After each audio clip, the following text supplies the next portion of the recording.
Hello everyone, and welcome back to the Black Records. I know a lot of you use these videos to help you sleep, so before you drift off, I thought it would be a fun idea for everyone to leave a comment and let me know where you're listening from around the world. Also, don't forget to like and subscribe if you're enjoying the episodes. Right, let's get comfy, relax, and begin. My parents both work at the hospital. They're nurses, and sometimes they get called in for overnight shifts when they're short-staffed. It doesn't happen often, but when it does, they both go in together since they work the same unit. I'm 16, old enough to stay home alone. We live in a suburban neighborhood, the kind where everyone has fenced yards and ring doorbells. Safe. Boring. Even. This happened 3 weeks ago, on a Wednesday. My parents got the call around 6 p.m, mass casualty incident, all hands on deck. They'd be gone until at least 6 a.m. My mom made me promise to keep the doors locked and text her every few hours. I rolled my eyes but agreed. I'd stayed home alone plenty of times before. They left around 6:30. I heated up leftovers, did some homework, then settled in to watch movies on the couch. Our dog, Bailey, was curled up next to me. She's a golden retriever, 8 years old, more likely to lick an intruder than scare one off. Around 10 p.m, I heard a car pull into our driveway. I looked out the window. It was a dark sedan I didn't recognize. The headlights turned off, but no one got out. The car just sat there, engine running. I figured they had the wrong house and were checking their GPS or something. I went back to my movie. 5 minutes later, the car was still there. I looked out again. Still running. Still no one getting out. I could see a silhouette in the driver's seat, but I couldn't make out any details. Bailey lifted her head and stared at the front door. The car finally turned off. The driver's door opened, and a woman stepped out. She was maybe in her 40s, wearing jeans and a jacket. She looked normal. Not threatening. She walked up to our front door and rang the doorbell. I hesitated. My parents always told me not to answer the door when I'm home alone, but this was a woman. And it was only 10 p.m. Maybe she really did have the wrong house. I cracked open the door but kept the chain lock on. "Hi," she said, smiling. "I'm so sorry to bother you. I'm looking for the Hendersons. I thought they lived on this street." "I don't know any Hendersons," I said. "Oh." She glanced at her phone. "Are your parents home? Maybe they know which house it is." Something about the question made me uncomfortable. "They're busy right now," I said. She nodded slowly, studying me for a moment longer than felt normal. "Okay. Thank you." She turned and walked back to her car. I closed the door and locked it, then watched through the window as she got in. But she didn't leave. She just sat there again, looking at her phone. After a few minutes, she started the car and drove away. I texted my mom, "Someone just came to the door looking for a family that doesn't live here." She left. My mom called me immediately, told me to keep everything locked and not to answer the door for anyone else. I promised I would. I tried to go back to my movie, but I felt uneasy. Bailey was still staring at the front door, ears perked up. Around 11:30, I decided to go to bed. I let Bailey out in the backyard one last time, then brought her back in and locked the back door. I checked the front door again, locked. I checked the garage door, locked. Everything was secure. I brushed my teeth and got into bed. Bailey jumped up and curled at my feet like always. I turned off the light and pulled out my phone, scrolling through social media until I felt tired. I was almost asleep when Bailey growled. It was a low, rumbling sound I'd never heard from her before. She was sitting up now, staring at my bedroom door. I sat up too, listening. At first, I didn't hear anything. Then, a soft creak. Like a floorboard settling. It came from the hallway. Mom. I called out, even though I knew she wasn't home. No answer. Bailey jumped off the bed and went to my door, still growling. I grabbed my phone and turned on the flashlight, my hand shaking. Another creak. Closer this time. Someone was in the house. I didn't think. I just acted. I pulled Bailey back and closed my bedroom door as quietly as I could, then locked it. My room is at the end of the hall, and the lock is old but solid. I called 911. I whispered into the phone that someone had broken into my house. The dispatcher asked if I was safe, if I was hidden. I told her I was locked in my bedroom. She said officers were on their way and to stay on the line. I could hear footsteps now. Slow and deliberate. Moving through the house. I heard the kitchen cabinets opening and closing. Then the living room closet. They were searching for something. Bailey was pressed against my legs, still growling. I put my hand on her head, trying to keep her quiet.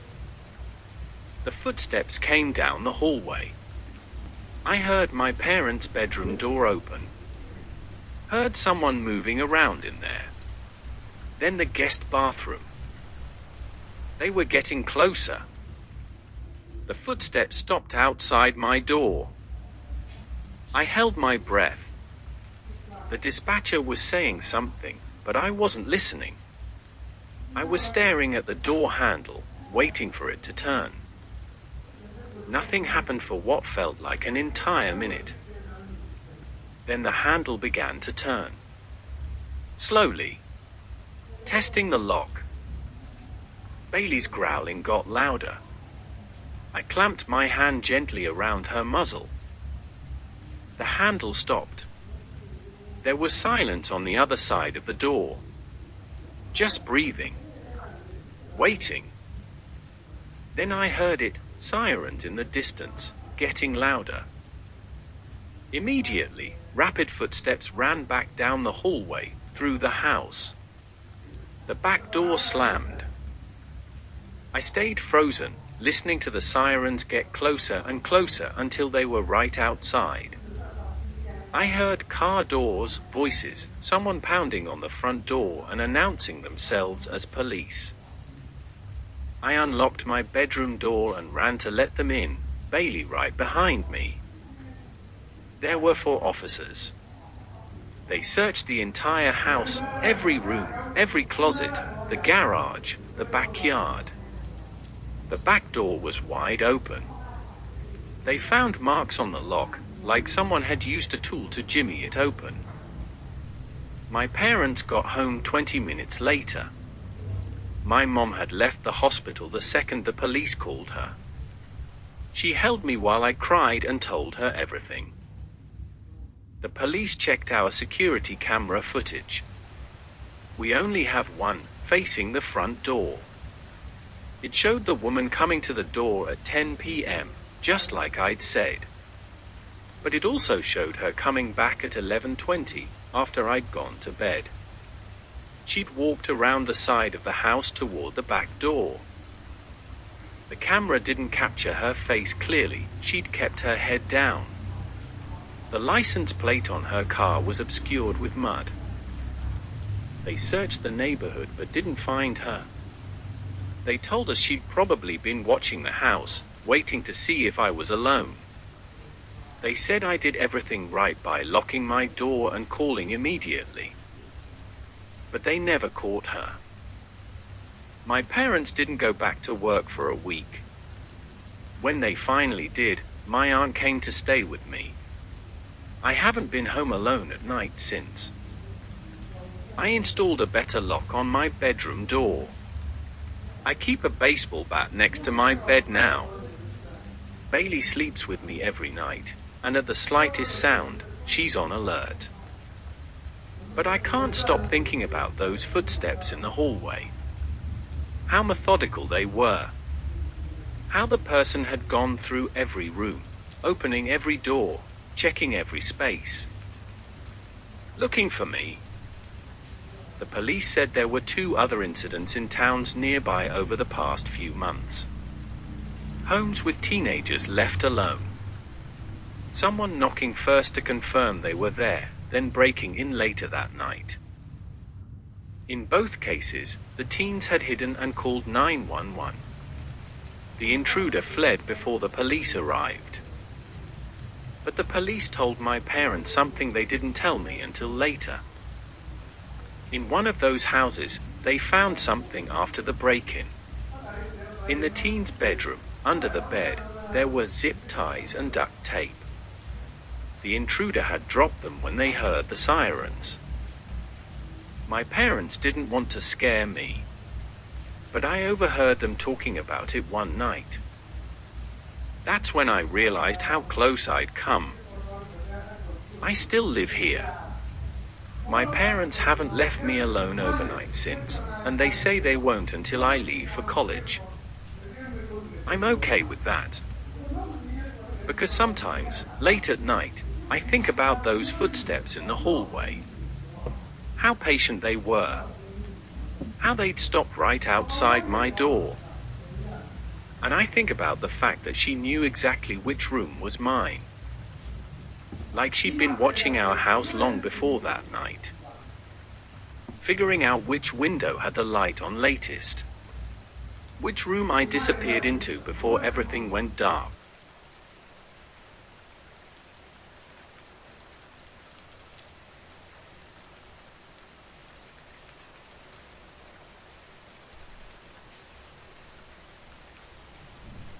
I've been babysitting since I was 14.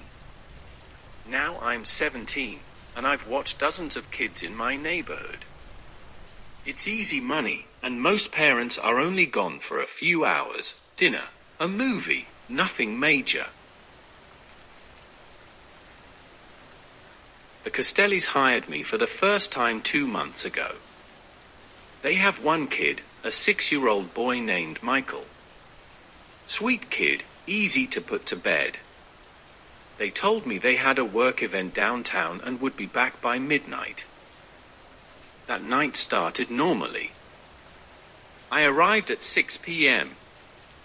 Mrs. Costelli showed me around even though their house is laid out like most others on the street, living room, kitchen, bedrooms upstairs. She pointed out Michael's room, the guest bathroom, where they kept snacks. Mr. Costelli was already waiting in the car, checking his phone. Michael's already had dinner, she said, grabbing her purse. Bedtime is 8:30. He might ask for a story, but only one. He'll try to negotiate for more. She smiled. Our numbers are on the fridge if you need anything. They left, and I heard their car pull out of the driveway. Michael and I played with his action figures for a while, then watched a cartoon. At 8:30, I took him upstairs and read him a story about dragons. He asked for another one. I said no. He pouted but eventually settled down, and I turned off his light. Downstairs, I made myself comfortable on the couch with my phone and the TV on low. The Castellis had a nice place, clean, quiet, one of the newer houses in the development. Big windows in the living room that looked out onto the front yard and street. Around 9:30, I heard a car pull up outside. I glanced out the window. A white SUV had parked across the street, a few houses down. The engine turned off, but nobody got out. I could see someone in the driver's seat, but couldn't make out any details in the dark. I figured they were visiting a neighbor and went back to my phone. 10 minutes later, I looked up and the SUV was still there. Engine off, lights off, no one getting out. It made me a little uneasy, but I told myself I was being paranoid. People sit in their cars all the time, phone calls, texts, whatever. At 10 p.m., I checked again. Still there. I got up and walked to the window, trying to see better. The streetlight was just far enough away that the SUV was mostly in shadow. I could see the silhouette of someone in the driver's seat, but that was it. I pulled the curtain closed and turned the TV up slightly. Around 10:30, I thought I heard something outside.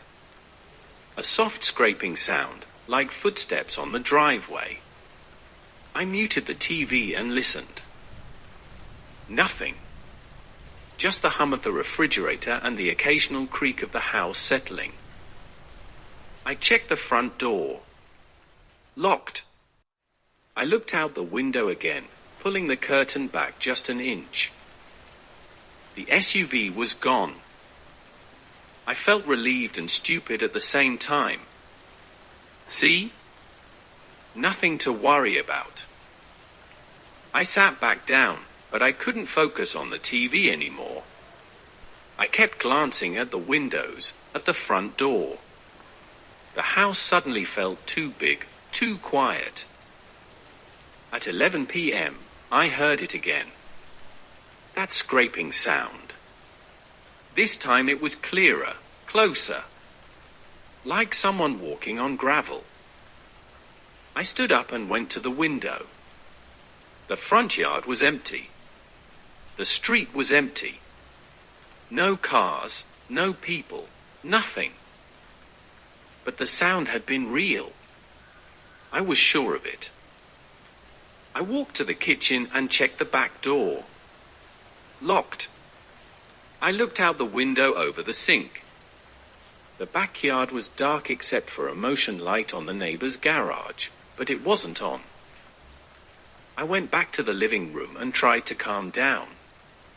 The Castellis would be home in less than an hour. Everything was fine. Then I heard the doorknob rattle. Not the back door. The front door. A soft, deliberate rattle, like someone was testing it. My stomach dropped. I stared at the door from across the room, frozen. The rattling stopped. I grabbed my phone with shaking hands and texted Mrs. Castelli, "Is anyone supposed to come by the house?" She responded almost immediately, "No." Why? Is everything okay? I didn't know what to say. That I thought someone had tried the door? That I'd been watching a car parked outside for the past hour? Before I could type anything back, I heard footsteps on the porch. Slow, deliberate steps moving from the front door toward the side of the house. I ran to the kitchen and looked out the window. I couldn't see anyone, but I heard them. They were walking around the house. I called 911. I whispered to the dispatcher that someone was outside the house, that I was babysitting and there was a child upstairs. She told me to stay calm, that officers were on their way. She asked if the doors were locked. I said yes. She told me to stay away from windows and stay on the line. I crept to the bottom of the stairs, listening. Above me, I could hear Michael's sound machine humming through his closed door. He was still asleep. Outside, the footsteps had stopped. I couldn't hear anything anymore. I waited, phone pressed to my ear, barely breathing. Then I heard glass break. It came from the back of the house. The small window in the laundry room, I realized it immediately. I heard the lock click, heard the back door open. Someone was inside. I didn't think. I just ran upstairs as quietly as I could. I went straight to Michael's room and locked the door behind me. He was still asleep, buried under his blankets with his stuffed dinosaur. I crouched next to his bed in the dark, phone clutched in my hand. The dispatcher was asking if I was safe. I whispered that I was locked in the child's bedroom. Downstairs, I heard footsteps moving through the house. Slow. Not rushing. They went to the living room first. I heard the couch cushions shift, like someone was checking under them. Then the kitchen. Cabinets opening and closing. They were searching. The footsteps came to the stairs. I put my hand on Michael's shoulder, ready to wake him and cover his mouth if I needed to. But he didn't stir. The footsteps came up slowly, one step at a time. I counted them. 13 steps. They reached the landing and stopped. I could hear them in the hallway now, just outside. A door opened, the bathroom. Then the master bedroom. I heard drawers being pulled out. Then the footsteps came toward Michael's room. They stopped right outside the door. I held my breath. Michael shifted in his sleep but didn't wake up. The door handle turned. Once. It didn't open, the lock held. Silence. Then I heard sirens. Distant but getting closer. The footsteps moved fast now. Running back down the stairs, through the house. The back door slammed. I stayed frozen, listening to the sirens get louder until they were right outside. I heard the police arrive, heard them enter through the back door, heard them calling out as they cleared each room. One of them knocked on Michael's door and identified himself. I unlocked it with trembling hands. Michael woke up then, confused and scared by all the strangers. I picked him up and held him while the officers checked the room, checked the closet, checked under the bed. The Castellis got home 15 minutes later. Mrs. Castelli took Michael from me, and I stood in the hallway trying to explain what happened while my whole body shook. The police found the broken window in the laundry room. They found footprints in the backyard, leading to the fence. They checked the neighbor's security cameras and found footage of someone in dark clothing jumping the fence and disappearing into the trees behind the development. They never found who it was. The Castellis kept apologizing like it was their fault. They paid me for the night even though I told them they didn't have to. They said they'd install a security system. Mrs. Castelli asked if I'd be willing to babysit again, and I said I'd think about it. I haven't been back. I still babysit, but only for families where I know the neighborhood really well. And I don't take jobs where the parents will be gone past 10 p.m. The police told my parents there had been another incident 3 weeks before mine. A babysitter 2 towns over. Someone had tried to break in while she was watching 2 kids. She'd hidden with them in a bathroom and called 911. The intruder left when they heard sirens. The police think it's the same person. Someone who watches houses, figures out when only a babysitter is home with kids, then tries to get inside. They don't know what the person wants. In neither case was anything stolen. But I think about something one of the officers said that night. He was walking me out to my parents' car, and he mentioned, casually, like he was just making conversation, that in the other incident, the intruder had gone straight to the room where the babysitter was hiding. Like they knew exactly where to look. I didn't think about that at the time, but I've thought about it a lot since.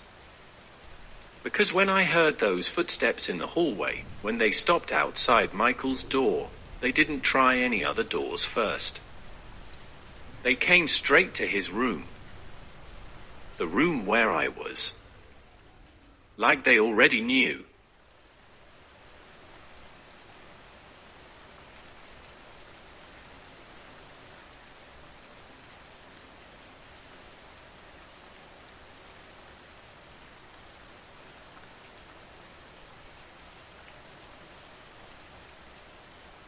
I'm a freelance graphic designer, which means I work from home and keep strange hours.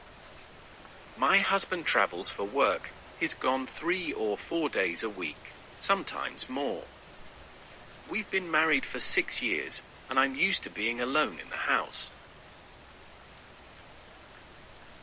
We live in a rural area, about 20 minutes outside of town. Our closest neighbor is half a mile down the road. When my husband first suggested moving out here, I wasn't sure. But the quiet grew on me. No traffic noise, no sirens, just woods and fields and the occasional deer in the yard. This happened 5 weeks ago, on a Tuesday night. My husband had left that morning for a conference in Chicago. He'd be gone until Friday. I'd worked through the afternoon and evening, barely looking up from my computer. Around 11 p.m., I finally closed my laptop and made myself dinner. I was eating on the couch, watching something mindless on TV, when I heard gravel crunching in the driveway. I looked out the window. Headlights were coming up the long drive toward the house. My first thought was that my husband had come back early, but the car was wrong, a pickup truck, not his sedan. The truck stopped about halfway up the driveway and turned off its lights. I waited for someone to get out. Nobody did. I got up and turned on the porch light, thinking maybe that would prompt them to either come to the door or leave. The truck just sat there, engine running. After a few minutes, it backed down the driveway and left. I stood at the window for a while, watching the empty driveway. It was probably just someone who'd gotten lost and realized they had the wrong house. It happens sometimes out here, people following GPS directions that take them down roads that all look the same. I locked the front door and went back to my dinner. Around midnight, I heard the gravel again. I looked out. The same truck was back, parked in the same spot. Lights off, engine running. This time I felt uneasy. I grabbed my phone and texted my husband, "Someone keeps pulling into our driveway and just sitting there. Should I call the police?" He was probably asleep. He didn't respond. I watched the truck for 5 minutes. 10 minutes. It didn't move. Finally, I turned off all the lights in the house except for the porch light. I wanted them to think I'd gone to bed. Maybe they'd leave. I stood in the dark living room, watching through the curtain. The truck's headlights came on. It drove slowly up the rest of the driveway and stopped right in front of the house. My heart was pounding now. I had my phone ready to call 911, but I hesitated. What would I say? Someone's parked in my driveway. The driver's door opened. A man got out. Tall, wearing a baseball cap and a jacket. He stood by his truck for a moment, looking at the house. Then he started walking toward the porch. I stepped back from the window. I didn't know what to do. I didn't want to turn on the lights and let him know I was watching. But I also didn't want to answer the door. He climbed the porch steps. I heard his footsteps on the wood boards, slow and heavy. Then he knocked. 3 solid knocks. I didn't move. Didn't breathe. He knocked again, louder this time. "Hello," he called out. "Anyone home?" I stayed silent. He tried the doorknob. I watched it turn from across the room, but the lock held. He knocked one more time, then walked back down the steps. I heard his boots on the gravel, heard him get back in his truck. The engine started. The headlights came on. But he didn't leave. He just sat there again. I finally called 911. I told the dispatcher a man had tried my door and was now sitting in my driveway refusing to leave. She asked if I felt threatened. I said I didn't know. He hadn't broken anything, hadn't said anything threatening. She said she'd send someone to check it out. The nearest sheriff's deputy was 20 minutes away. I watched the truck the whole time. It didn't move. 15 minutes passed. 18. Then the truck backed up, turned around, and drove away. The deputy arrived 10 minutes later. I explained what had happened, the truck coming and going, the man trying my door. The deputy drove around the property with his spotlight, checked the woods near the house, looked at the driveway. He told me it was probably someone who'd had too much to drink and got confused about where they were. He said to call immediately if they came back. My husband called me at 1 a.m., just after the deputy left. He'd finally seen my text. He wanted me to go stay at a hotel, but I told him I'd be fine. The doors were locked. I had my phone. The deputy said he'd drive by a few more times during the night. I didn't sleep much. Every sound made me jump. But nothing else happened. The next night, I made sure every door and window was locked before dark. I kept my phone charged and next to me. Around 10 p.m., I was working in my office when I heard something outside. I went to the window and looked out. The truck was back. Parked at the end of the driveway this time, barely visible in the darkness. I called 911 immediately. The same dispatcher answered. She said she'd send someone right away. While I waited, I watched the truck. It just sat there, headlights off. Then I saw movement near the back of the house. Just a shadow, but it was definitely someone walking. My blood went cold. The truck was a distraction. Someone else was here. I ran to the back door. It was locked. I checked the kitchen windows, locked. I checked the mudroom door, locked. I heard something at the basement door. A scraping sound, like someone working on the lock. I ran upstairs to my bedroom and locked the door. I could hear sirens in the distance now, but they sounded so far away. The scraping stopped. I heard the basement door open. Someone was inside. I crouched in my closet with my phone, whispering to the dispatcher that someone had broken in.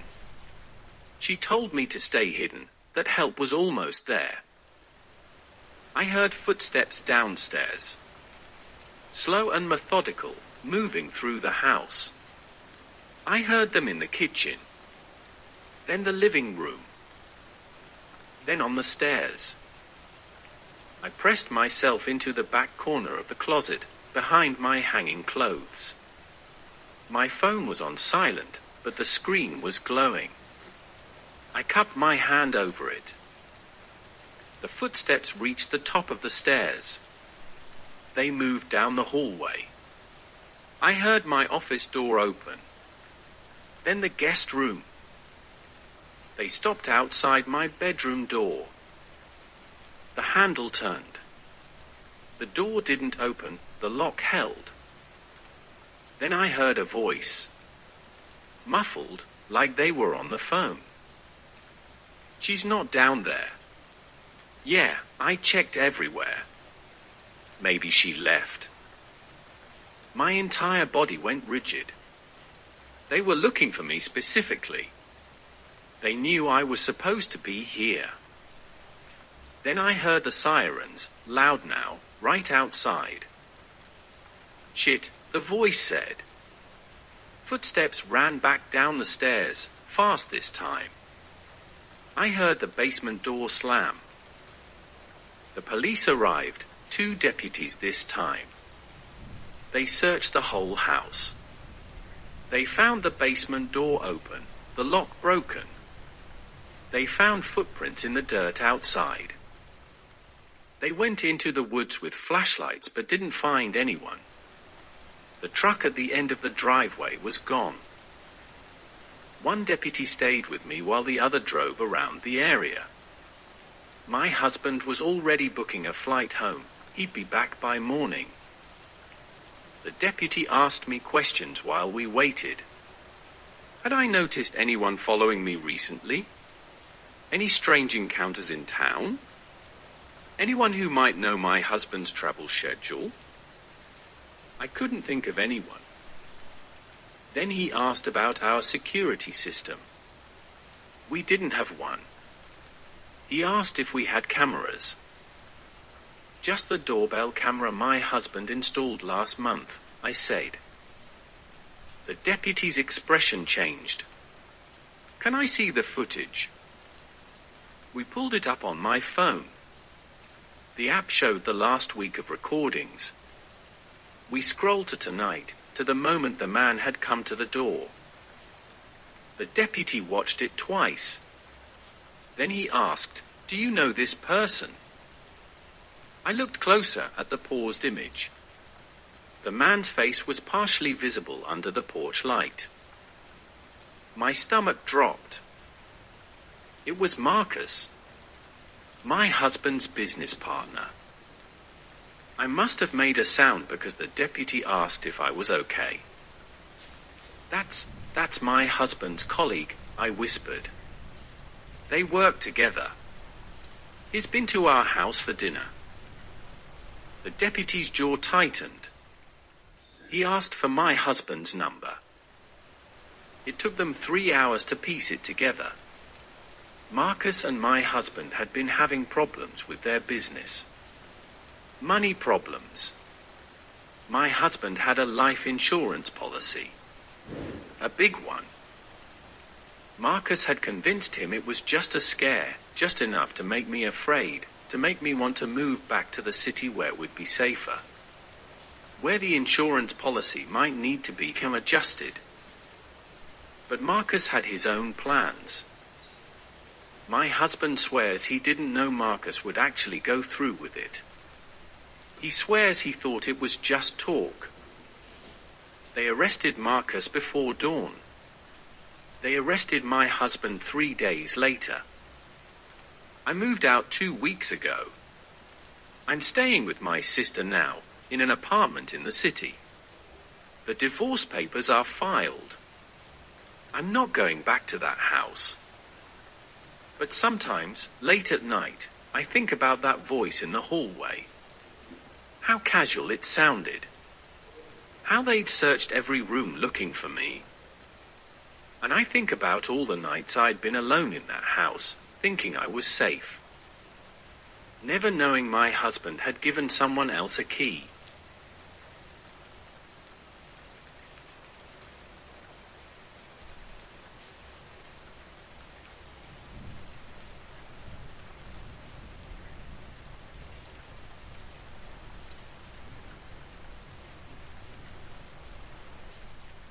I'm a photographer, which means I work irregular hours and sometimes need to access my equipment at odd times.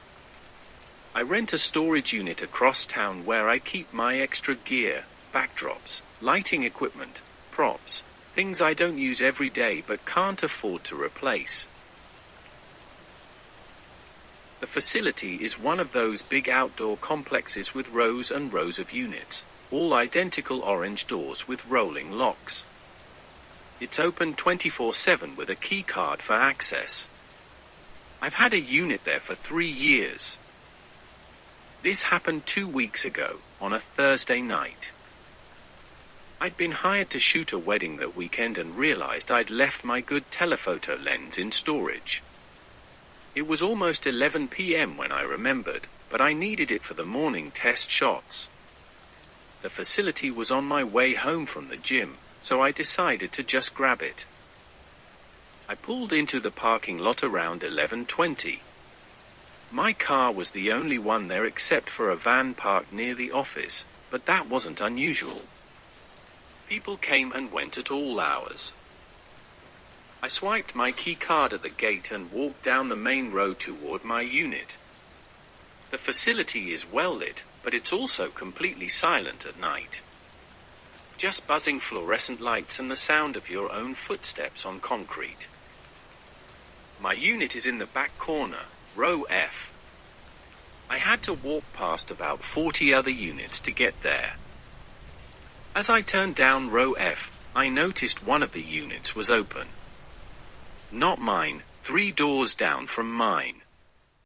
The rolling door was pulled up about 3 feet, and I could see the glow of a flashlight moving around inside.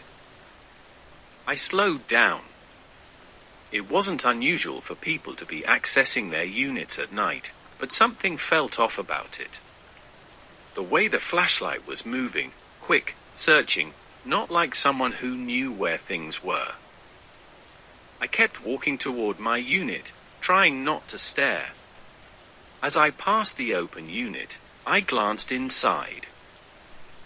A man was crouched near some boxes, going through them quickly. He was wearing a dark hoodie, and I couldn't see his face. I looked away and kept walking. Not my business. I reached my unit and knelt down to unlock it. My hands were shaking slightly, though I wasn't sure why. I was just being paranoid. I heard the scrape of the rolling door. The man had closed the unit he'd been in.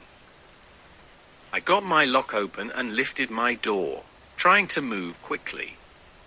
My unit is packed pretty tight. I had to climb over some cases to reach the shelf where I keep my lenses. That's when I heard footsteps behind me. I turned around. The man from the other unit was standing outside mine. Not close, maybe 10 feet away, but just standing there, watching me.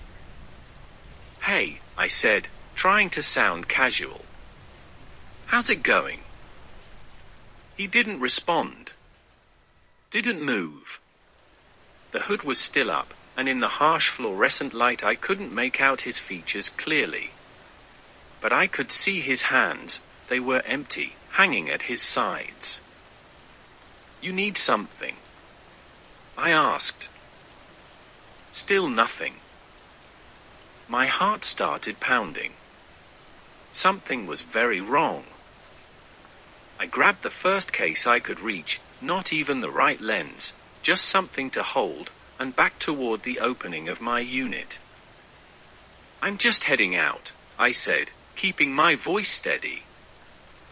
The man took a step closer. I made a decision. I dropped the case, ducked under my rolling door, and ran. I heard him behind me immediately. Footsteps pounding on concrete, fast and getting closer. I sprinted down row F, turned onto the main row. My car was at least 100 yards away. I could hear him gaining on me. I pulled out my phone as I ran, not slowing down. I hit the call button for 911 and kept running. 911, what's your emergency? Someone's chasing me, I gasped. The storage facility on Highway 9. He grabbed my shoulder. I spun around, pulling away, and got my first clear look at his face. Mid-30s, unshaven, eyes wide and panicked. Not angry, panicked. Which was somehow worse. "Give me your phone," he said. His voice was rough, desperate. He wasn't asking. "No," I said, backing away. He lunged at me. I shoved him as hard as I could and ran again, but he grabbed my jacket and yanked me backward. I fell, hit the concrete hard, my phone skittering away. He scrambled for the phone. I kicked at him, caught him in the ribs. He grunted but grabbed the phone and threw it hard against the wall of the nearest unit. It shattered. Then he looked at me, breathing hard. "I'm sorry," he said. "I'm sorry, I can't let you." Sirens. Distant but getting closer. His head snapped toward the sound. He looked back at me, and for a second I thought he was going to run. Then he reached into his pocket. I didn't wait to see what he was pulling out. I scrambled to my feet and ran toward the entrance, screaming for help. The sirens were louder now. I saw lights flashing through the fence. Behind me, I heard him running in the opposite direction, toward the back of the facility. The police arrived 30 seconds later. 3 cars, lights everywhere. I was at the gate, out of breath, trying to explain what had happened. They found him trying to climb the back fence. He didn't fight when they pulled him down. They searched the unit he'd been in, the one that had been open when I arrived. It wasn't his. The lock had been cut. Inside, they found boxes of electronics. Laptops, tablets, cameras. Stolen, all of it. The unit belonged to someone who ran an estate sale business. They'd reported the break-in earlier that day when they'd come by and found the lock damaged. The man, his name was Derek something, had come back to move the rest of the items. He'd been loading them into the van I'd seen in the parking lot. When I showed up, he panicked. He thought I'd seen his face, thought I'd recognized him. He wanted my phone so I couldn't call the police or take his picture. They told me I was lucky.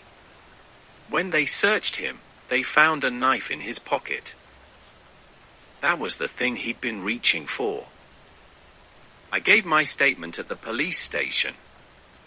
They kept me there for 2 hours, asking questions, showing me photos to confirm his identity. They told me he had priors, burglary, assault. They said I'd done the right thing by running. When I finally got home, it was almost 3 a.m. I sat in my car in the driveway for 20 minutes before I could make myself go inside. I haven't been back to the storage unit. I called the facility and told them I wanted to terminate my contract. They said I'd lose my deposit. I told them I didn't care. My friend helped me clear it out during the day, when the sun was up and there were other people around. But I keep thinking about that moment when he grabbed me. When I fell. when he was reaching into his pocket and I couldn't see what he was pulling out. The knife. If the police had been 30 seconds slower. If I hadn't called when I did. If I'd tried to fight instead of running. The detective called me last week. Derek took a plea deal. He'll be in prison for 6 years. She told me something else, too. Something that's been keeping me up at night. They checked the security cameras at the facility. Reviewed the footage from that night. Derek had been there for hours. Since 8 p.m. He'd been watching the parking lot from inside the van, waiting for the facility to empty out. But the footage showed something else. Around 10 p.m., he'd walked down to my unit specifically. Row F. He'd stood outside my door for almost 5 minutes, just looking at it. Then he'd gone back to the van and waited. When I showed up at 11:20, he'd gone back to the unit he was robbing. The one 3 doors down from mine. Like he'd been expecting me. The detective said it was probably just a coincidence. He was probably checking all the units in that row, looking for more things to steal. But here's what I can't stop thinking about. My unit number is F17. The one he was robbing was F14. When they arrested him and emptied his pockets, they found a piece of paper. Just a scrap, folded up. It had a number written on it. F17. My unit. The detective said maybe he'd planned to rob mine next. Maybe someone had told him I kept expensive camera equipment there. But I never told anyone what I kept in that unit. I never posted about it online. I'd barely mentioned it to friends. And the way he'd looked at me when he grabbed me, that panicked look in his eyes. He'd said, "I can't let you. Not give me your wallet. Not stay back. I can't let you." Like he'd known I'd be there. Like my showing up had ruined something specific. The police found the knife. They found the stolen goods. They got their burglary charges. But they never figured out why he had my unit number written down. Or how he knew I'd show up that night.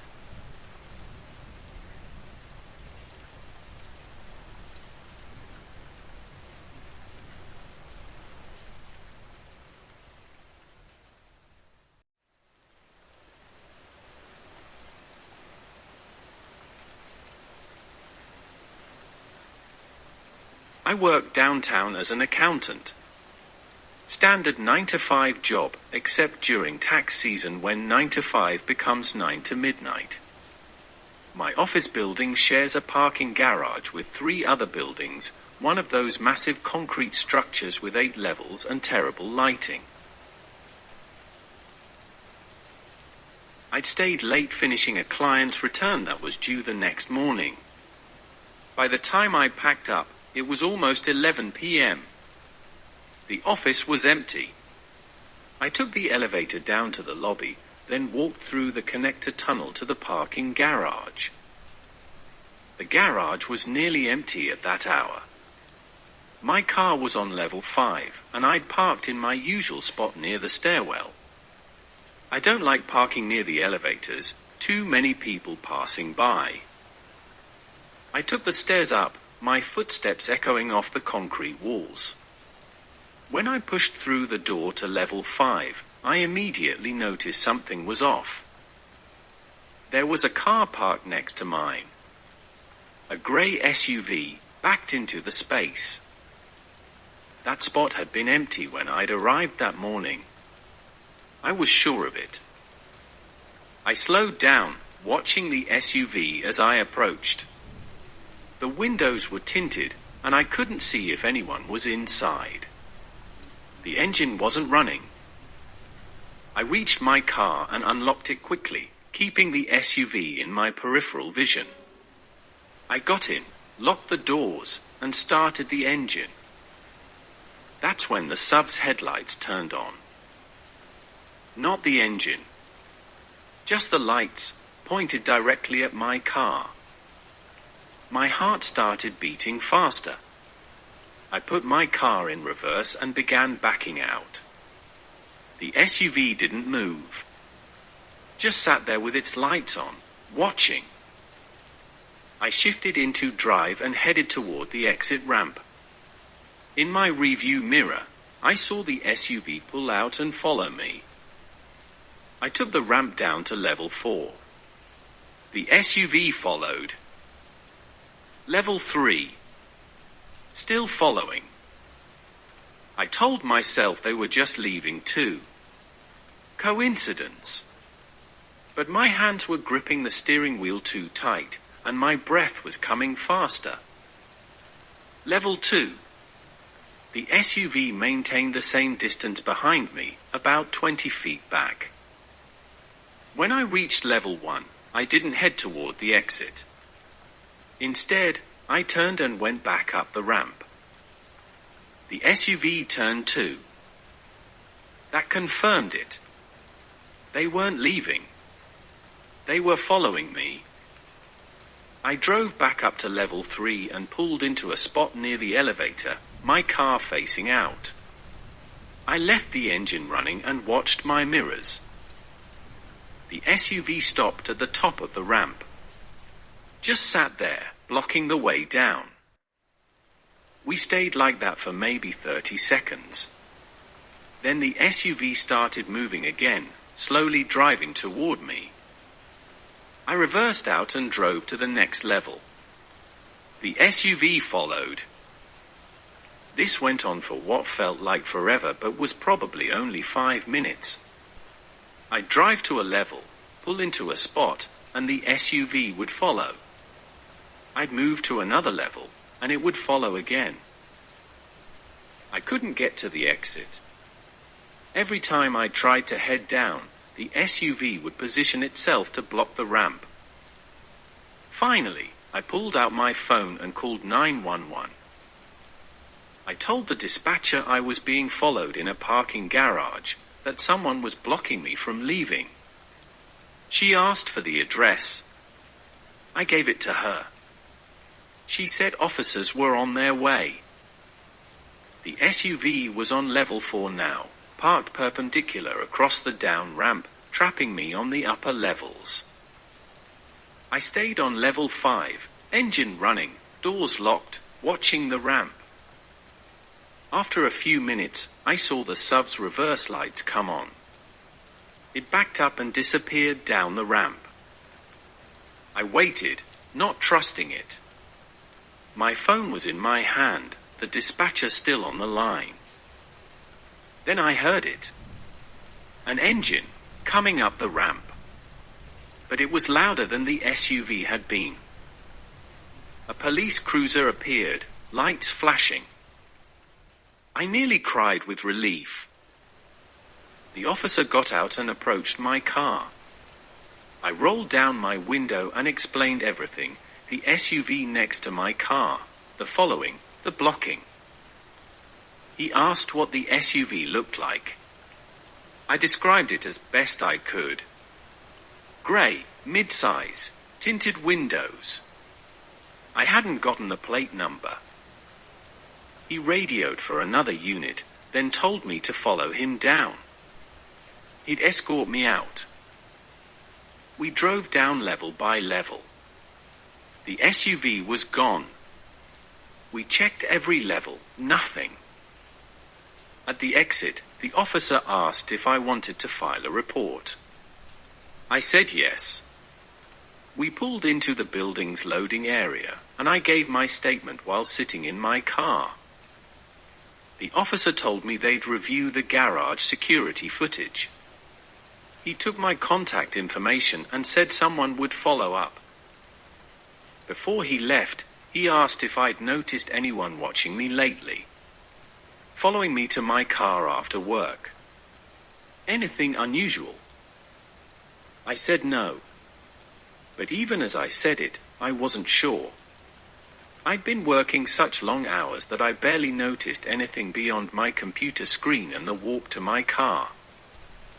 He nodded and told me to be aware of my surroundings, to park in different spots, to vary my routine. I drove home and didn't sleep that night. The next day, a detective called. They'd reviewed the footage. The grey SUV had entered the garage at 10:47 p.m., 13 minutes before I'd come down from my office.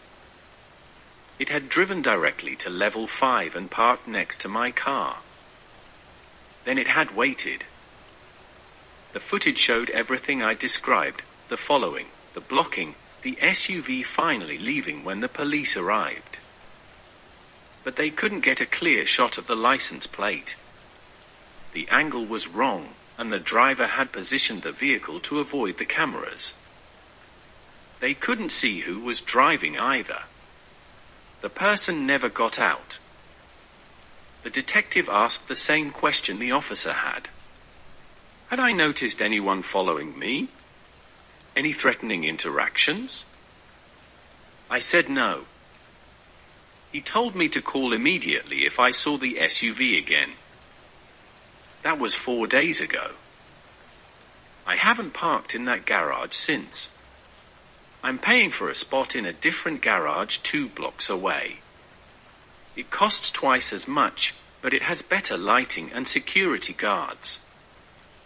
I haven't seen the grey SUV again. But I think about it every day. About how it had driven straight to level 5. Straight to where my car was parked. Like they'd known exactly where to find me. The detective mentioned they were checking to see if similar incidents had been reported at other garages downtown. So far, nothing. But yesterday, a co-worker mentioned that someone had been following her to her car last week. She'd reported it to building security. They'd increased patrols but hadn't found anyone. She parks in the same garage I used to. On level 5.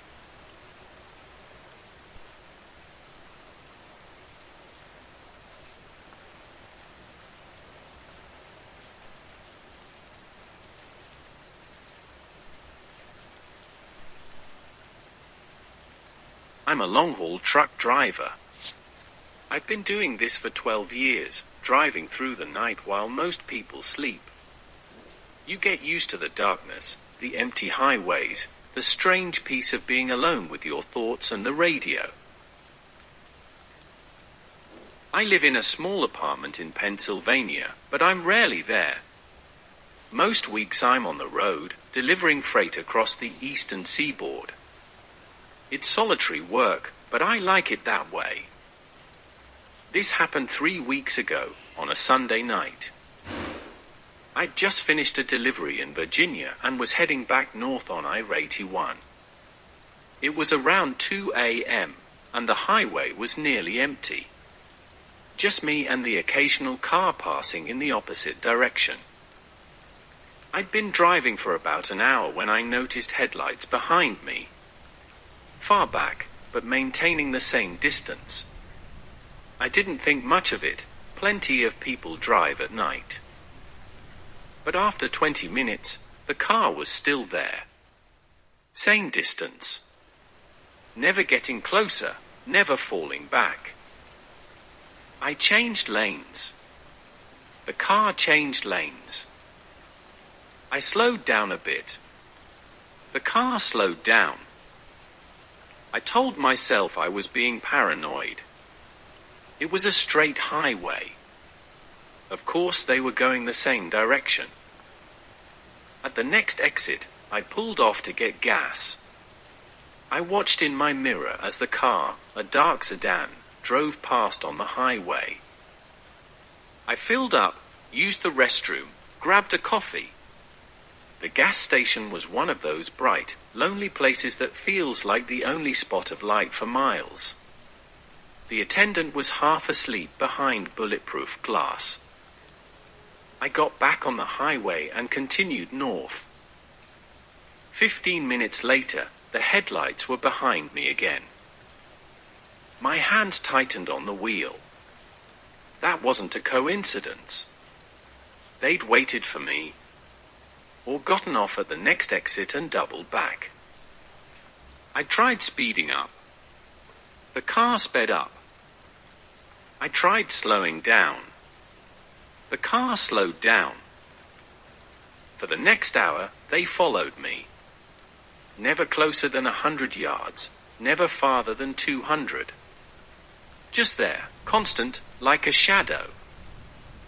I thought about calling the police, but what would I say? Someone's driving behind me on a highway? They weren't threatening me. They weren't breaking any laws. They were just there. Around 4 a.m., I saw signs for a rest stop. I decided to pull in to see what they'd do. The rest stop was small, just a parking lot, some picnic tables, and bathrooms. There were 2 other vehicles there, both semis, both dark and silent. I pulled into a spot near the bathrooms where the lights were brightest. I watched my mirrors. The sedan pulled in 30 seconds later. It parked at the far end of the lot, away from the lights. I sat there, engine running, watching. The car's headlights turned off, but I could see the silhouette of someone in the driver's seat. We sat like that for 5 minutes. Neither of us moving. Finally, I grabbed my tire iron from behind my seat and got out. If they wanted to talk, we'd talk. If they wanted trouble, at least I wouldn't be trapped in my cab. I walked toward their car slowly, tire iron at my side but visible. When I was about 20 feet away, the driver's door opened. A woman stepped out. She was small, maybe mid-40s, wearing jeans and a jacket. She didn't look threatening. She looked exhausted. Terrified, even.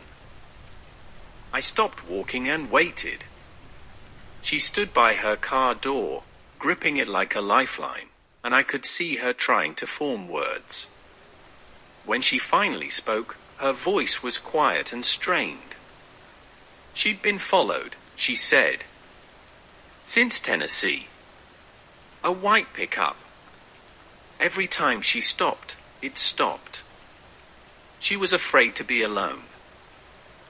She'd seen my truck at the gas station and decided to stay close, hoping whoever was following her wouldn't approach if she wasn't isolated. I was still processing this when her eyes went wide, fixed on something behind me. I turned. A white pickup truck was pulling into the rest stop. It drove slowly past the entrance and parked on the opposite side of the lot, facing us. The woman made a small, terrified sound. That was him. The pickup's headlight stayed on, pointed directly at us. I couldn't see who was inside. I motioned for her to get back in her car and follow me. She nodded quickly and scrambled inside. I walked back to my truck, keeping my eyes on the pickup. It didn't move. The engine was running, headlights still on. I got in my cab, started the engine, and pulled out of the rest stop. In my mirror, I saw the sedan pull out behind me. And behind her, the white pickup followed. We drove like that for another 30 miles. Me in front, her in the middle, the pickup behind her. A strange convoy on an empty highway. I grabbed my CB radio and switched to channel 19. I called out my location, explained the situation, a woman being followed, needed backup. Another trucker responded. He was 10 minutes south, and he'd call the police. The other trucker, Carl, I learned later, met us at the next exit. He pulled his rig across 2 lanes, forcing all 3 of us to slow down. The pickup had no choice but to stop. Carl got out. So did I. We stood there, 2 big guys in reflective vests, blocking the road. The sedan pulled ahead and stopped. The woman got out, staying close to her car. The pickup sat there for a moment. Then it suddenly reversed, turned around, and drove back onto the highway going south. It was gone. State police arrived 10 minutes later. The woman gave them her statement, the hours of being followed, her desperate attempts to lose the truck, her fear of stopping. She was trying to reach her sister's house in Pennsylvania. The police took notes, but without a license plate or any actual crime committed, there wasn't much they could do. They offered to escort her the rest of the way. Before she left, she came over to me. She was crying, apologizing for following me, thanking me. She didn't know what else to do. She'd thought if she stayed near another vehicle, he wouldn't try anything. I told her it was okay, that she'd done the right thing. She left with the police escort. Carl and I got coffee at the next truck stop and went our separate ways. I thought about her a lot over the next few days. Wondered if she made it to her sister's safely. Wondered who had been in that pickup. Then, 4 days ago, I got a call from a state trooper. He asked if I remembered the incident on I-81. They'd found the white pickup, abandoned at a rest stop in Maryland, wiped clean. Stolen plates. But in the back, they'd found rope, duct tape, a tulp, and a backpack containing a woman's wallet and phone. Not the woman I'd helped. A different woman. Someone who'd been reported missing 3 weeks earlier in Tennessee. The trooper was calling to see if I remembered any other details that might help their investigation. I told him I didn't. But that wasn't entirely true. Because there was something I'd noticed but hadn't mentioned. When the woman first got out of her car at the rest stop, I'd glanced at her sedan.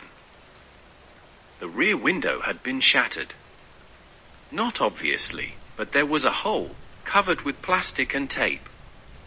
Like someone had tried to break in. And on the ground next to her car, barely visible in the dark, there were drops of something. I'd thought it was oil. But now I don't think it was. The trooper mentioned something else. The woman I helped, Jennifer was her name, had told police something later that she hadn't mentioned that night. The pickup had forced her off the road once, back in Tennessee. She'd managed to get away, but not before he'd smashed her window. She'd been bleeding from broken glass. That's why she'd been too terrified to stop alone. That's why she'd followed me. She knew if she stopped, he'd get her. The police still haven't found him. They don't know who he is or where he went after that night. But sometimes, when I'm driving late at night and I see headlights behind me that stay there too long, I think about that white pickup. I think about the rope and tape they found in the back. I think about the woman who went missing 3 weeks before I met Jennifer on that highway. And I think about what would have happened if Jennifer had been alone at that rest stop. If I hadn't been there. If Carl hadn't come. The trooper told me Jennifer credits me with saving her life. But I don't see it that way. I just happened to be there. Just happened to notice. Just happened to care enough to check my mirrors when something felt wrong.